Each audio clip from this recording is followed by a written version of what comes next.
Let us start a session. आज के session में हम 2 to 3 जुलाई के करंट अफेयर्स को पढ़ने वाले हैं। जुलाई 1 से 3 नए क्रिमिनल लॉस लागू हो गए हैं। दैट आर भारतीय न्याय संहिता, भारतीय नागरिक सुरक्षा संहिता एंड भारतीय साक्ष्य अधिनियम, जो कि रिप्लेस करेंगे आईपीसी को, सीआरपीसी को एंड इंडियन एविडेंस को रिस्पेक्टिवली। तो भारत में इन न्यू लॉज से क्या क्या बदलेगा आज हम पढ़ने वाले हैं। So let us learn together. 3 new criminal law bills seeking to replace IPC, Indian Penal Code, CRPC, Code of Criminal Procedure, and Indian Evidence Act takes effect from 1st जुलाई। ये तीनों लॉस जो कि हैं भारतीय न्याय संहिता, अब इनके नए नाम ये होंगे भारतीय न्याय संहिता, भारतीय नागरिक सुरक्षा संहिता एंड भारतीय साक्ष्य अधिनियम। ये लास्ट ईयर पास हुए थे 2023 में, और ये कल से इफेक्ट में 1 जुलाई से इफेक्ट में होंगे, replacing the colonial era IPC, CrPC and Indian evidence act. तो 1 जुलाई से इन्होंने अपना इफेक्ट ले लिया है। तो अब से ये नियम लागू होंगे इंडिया में। भारतीय न्याय संहिता रिप्लेस करेगा इंडियन पिनल कोड ऑफ 1860 को, भारतीय नागरिक सुरक्षा संहिता रिप्लेस करेगा सीआरपीसी को, code of criminal procedure, and भारतीय साक्ष्य अधिनियम रिप्लेस करेगा इंडियन एविडेंस एक्ट ऑफ 1872। तो फर्स्ट फैक्ट तो हमें यही याद रखना है कि कौन सा बिल किसको रिप्लेस कर रहा है। The new laws aim to replace colonial era punishments. तो ब्रिटिश राज के टाइम पे जो पनिशमेंट थी उसको जस्टिस फोकस्ड अप्रोच के साथ ये रिप्लेस करेगा, integrating technological advancements in police investigations and court procedures. अगर हम ब्रिटिश राज की बात करें तो ब्रिटिशर्स के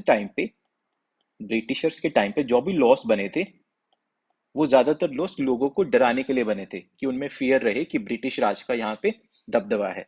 तो उन्हीं लॉस को रिप्लेस करने के लिए कि जस्टिस फोकस अप्रोच रहे, सोशल जस्टिस हो इंडियन सोसाइटी में, इंडियन सोसाइटी के हिसाब से ये नए लॉ बिल्स आए हैं।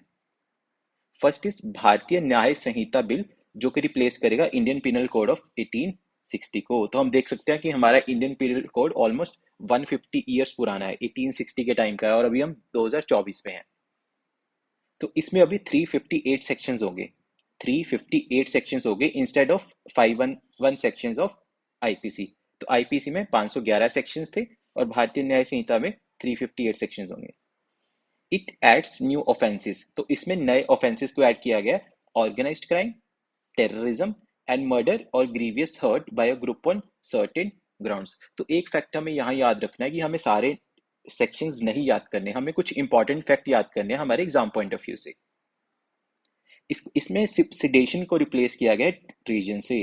तो सिडेशन हमेशा ही न्यूज में रहता है। अगर हम बात करें, रिसेंटली कुछ जर्नलिस्ट पे सिडेशन लगाया गया था कि वो इंडियन गवर्नमेंट के विरुद्ध बोल रहे हैं, तो इस चीज को राजद्रोह टू देशद्रोह। तो सिडिशन का मतलब था, सिडिशन ये ब्रिटिश टाइम का लॉ है, तो वहां उसका मतलब था राजद्रोह, कि ब्रिटिश राज के खिलाफ जो भी बोलता है उसको सिडिशन लगा दिया गया। बट अब उसको रिप्लेस कर दिया जाएगा विद ट्रीजन, दैट इज देशद्रोह, कि अगर कोई देश के खिलाफ बोला जाएगा तो उस पर ये कानून लागू होगा। ये बहुत इंपॉर्टेंट है, सिडिशन को रिप्लेस किया गया है ट्रीजन के साथ, फ्रॉम राजद्रोह टू देशद्रोह। मॉब लिंचिंग को एज अ सेपरेट ऑफेंस लाया गया है, mob lynching. Then community service को as alternative punishment to imprisonment. तो कम्युनिटी सर्विस को एक अल्टरनेटिव पनिशमेंट दी गई है in the place of imprisonment. उसके बाद एक नया प्रोविजन लाया गया है in place of section 153B of the IPC. ये सेक्शन इंपॉर्टेंट नहीं है, तो बस इतना याद रखना है कि फेक एंड मिसलीडिंग इंफॉर्मेशन को क्रिमिनलाइज कर दिया गया है, फॉल्स एंड मिसलीडिंग इंफॉर्मेशन को अब क्रिमिनलाइज कर दिया गया है। देन जो अडल्ट्री का ऑफेंस था, एक्स्ट्रा मैरिटल सेक्सुअल इंटरकोर्स, अपने हस्बैंड को छोड़ के या अपनी वाइफ को छोड़ के किसी और के साथ सेक्सुअल इंटरकोर्स करना, उसको अडल्ट्री बोला जाता है। इसको सुप्रीम कोर्ट ने ऑलरेडी 2018 में अनकॉन्स्टिट्यूशन डिक्लेयर किया गया था, तो इसको ओमिट कर दिया गया है। तो इसको ओमिट कर दिया गया है अंदर भारतीय न्याय संहिता। तो इंपॉर्टेंट फैक्ट्स, भारतीय न्याय संहिता किसको रिप्लेस करेगा? Indian penal code of 1860। Total 358 sections है। कुछ नए ऑफेंसेस ऐड किए गए हैं, जैसे कि organised crime, terrorism and murder और grievous hurt by a group on certain grounds. उसके बाद सेडिशन को रिप्लेस कर दिया गया विद ट्रीजन, राजद्रोह टू देशद्रोह, मॉब लिंचिंग को as a separate offence, community service को एज अल्टरनेटिव पनिशमेंट और फॉल्स एंड मिसलीडिंग इंफॉर्मेशन को क्रिमिनलाइज किया गया। अडल्ट्री का ऑफेंस जो ऑलरेडी सुप्रीम कोर्ट ने अनकॉन्स्टिट्यूशन डिक्लेयर कर दिया है, इसको हटा दिया गया है भारतीय न्याय संहिता से। तो ये सारे इंपॉर्टेंट प्रोविजंस हमें याद रखने हैं। देन भारतीय नागरिक सुरक्षा संहिता बिल जो रिप्लेस करेगा कोड ऑफ क्रिमिनल प्रोसीजर 1973। तो इसमें टोटल 531 सेक्शंस होंगे, 531 सेक्शंस होंगे इन place of 484 sections of CrPC. तो लास्ट स्लाइड में हमने देखा कि आईपीसी में सेक्शंस कम हुए और यहाँ पे सेक्शंस बढ़े हैं। तो सीआरपीसी क्या करता है? सीआरपीसी प्रोवाइड करता है procedure for arrest, prosecution and bail. तो आईपीसी और सीआरपीसी में हमें फर्क पता होना चाहिए, Indian penal code and code of criminal procedure. तो इंडियन पिनल कोड में ज्यादातर धाराएं लिखी हुई हैं कि अगर कोई ये ऑफेंस होगा तो उसकी क्या धारा है, अगर कोई भी मर्डर हुआ है तो उसकी कितनी सजा मिलेगी। बट सीआरपीसी में लिखा हुआ है कि उसका प्रोसीजर क्या होगा, कि अगर हम किसी को अरेस्ट कर रहे हैं तो उस चीज का प्रोसीजर सीआरपीसी में लिखा हुआ है, अगर किसी को बेल देनी है उसका ऑफेंस लिखा हुआ है सीआरपीसी में। फॉर एग्जांपल मर्डर है, मर्डर का ऑफेंस मेंशन्ड है आईपीसी में, बट अगर मर्डर के दोषी को बेल देनी है तो उसका प्रोसीजर लिखा हुआ है सीआरपीसी में। So it provides for the procedure for arrest, prosecution and bail. It mandates forensic investigation. तो जो भी 7 साल से ज्यादा की इम्प्रिजनमेंट होगी वहां पे फॉरेंसिक इन्वेस्टिगेशन को मैंडेटरी कर दिया गया है। It allows up to 15 days of police custody.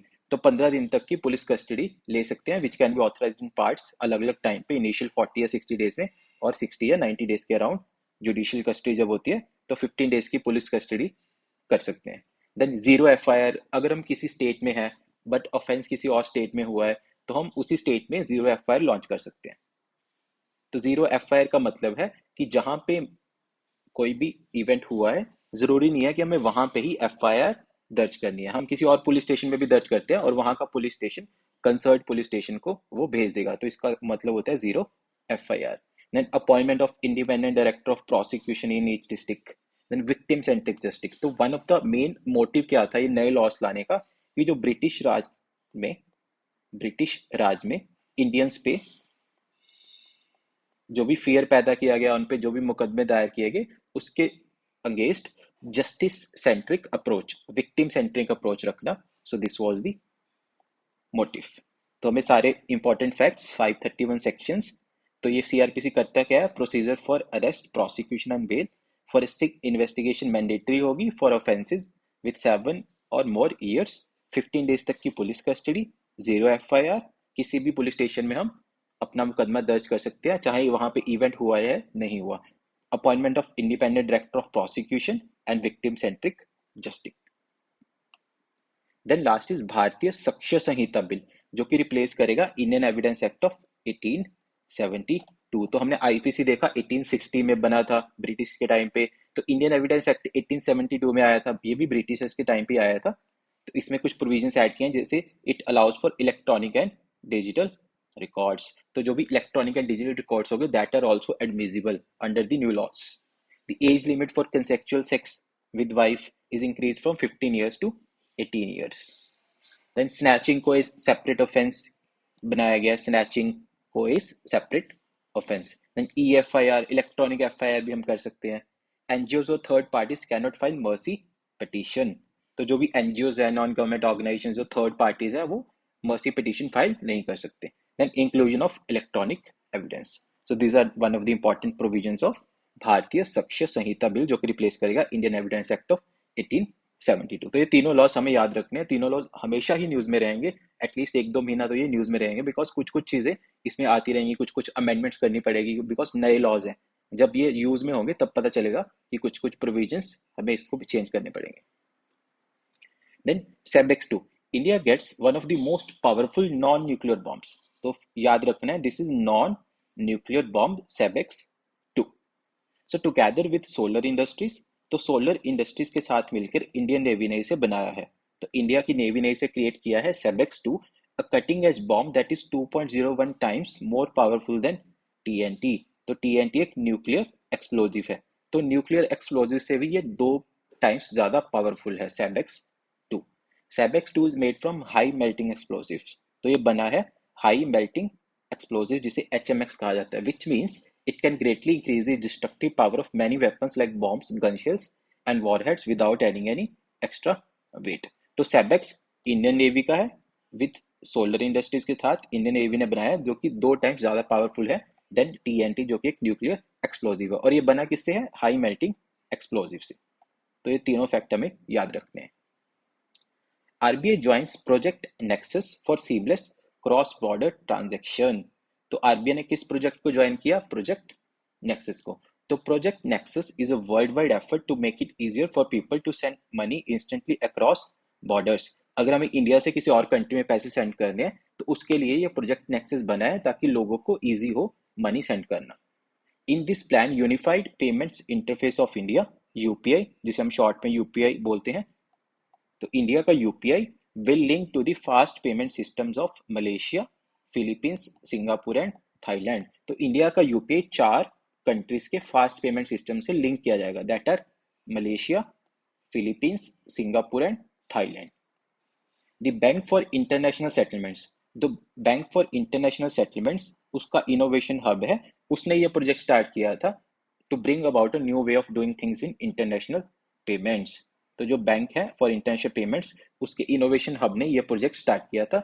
और बीआईएस का हेडक्वार्टर हमें याद रखना है, बेजल, स्विट्जरलैंड में है। The bank for international settlements का हेडक्वार्टर हमें याद रखना है, बेजल, स्विट्जरलैंड में।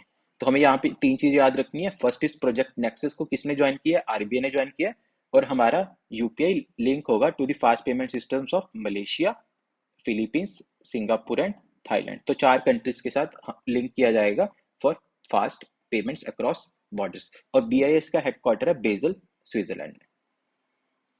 India becomes the first country to prepare full list of fauna. तो इंडिया बना पहली कंट्री जिसने सारा ही फोना की लिस्ट प्रिपेयर कर ली है। So India recently launch the fauna of India checklist portal. तो इंडिया ने रिसेंटली लॉन्च किया fauna of India checklist portal, which is a major step toward protecting wildlife. This complete collection list has 1,04,561 species. तो species याद रखनी है कि कितनी है, 1,04,561 species, making India the first country in the world to record all of its wildlife. The launch took place in Kolkata on the 109th Foundation Day of the Zoological Survey of India. तो यूलॉजिकल survey of India का 109th foundation day था। और यूलॉजिकल survey of India कहाँ है? ये है कोलकाता में। तो ये भी याद रखना, यूलॉजिकल सर्वे ऑफ इंडिया का ऑर्गेनाइजेशन कहाँ है? कोलकाता में। जो हमारे minister of environment, forest and climate change है, भूपेंद्र यादव, उन्होंने ये event. Next is Indian navy joins world's largest naval exercise RIMPAC. तो इंडिया की नेवी ने ज्वाइन किया वर्ल्ड की लार्जेस्ट नेवल एक्सरसाइज रिम्पैक को। This exercise is the world's largest international maritime warfare exercise, जो कि हवाई में हो रही है। तो हवाई यूनाइटेड स्टेट्स की एक टेरिटरी है, with a huge group of troops from around the world.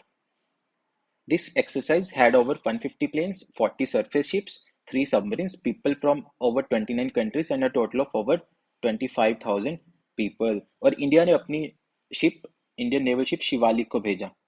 Indian naval ship Shivalik, जो कि cutting edge multi role stealth frigate है to this important military gathering. तो रिम्पैक कहाँ पे हो रही है? हवाई, यूएसए में। और इंडिया ने अपनी नेवल शिप भेजी शिवालिक, जो कि cutting edge multi role stealth frigate है। Viswanathan Anand wins 10th Leon Masters chess championship. तो विश्वनाथन आनंद ने जीता अपना 10वां लियोन मास्टर्स चेस चैंपियनशिप, जिसमें उन्होंने हराया जेम सैंटोस लटासा को। जेम सैंटोस लटासा, जो कि स्पेन से है, with a final score of 3-1। The Leon masters is a prestigious chess tournament held in Leon, Spain. तो ये कहाँ हो रहा है? लियोन, स्पेन में हो रहा है। It features 4 top players competing against each other. इसमें 4 प्लेयर्स होते हैं जो एक दूसरे के साथ कंपीट करते हैं।